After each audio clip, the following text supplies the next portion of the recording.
à regarder de près. Et ce projet de Borloo, d'une banque spécialisée dans l'électrification de l'Afrique, est en fait dangereux. C'est dangereux parce qu'on risque de retomber dans le néocolonialisme économique.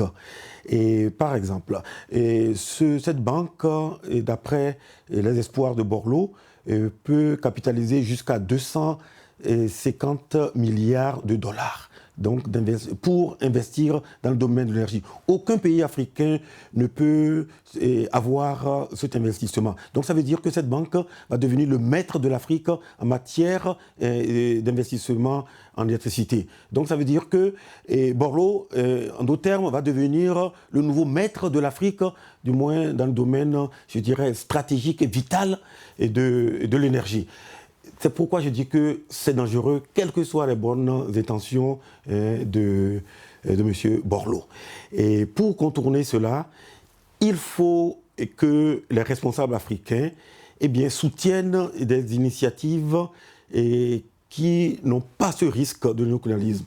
Notamment cette initiative d'une compagnie pour l'énergie en Afrique et qui voudrait non seulement réaliser le barrage du Grand Inga, mais je dirais permettre aux cadres africains de maîtriser toutes les technologies des énergies, depuis l'énergie nucléaire jusqu'à l'énergie hydraulique, en passant par le solaire, l'hydrolienne, et bien sûr l'exploitation des hydrocarbures, toutes sortes d'énergie.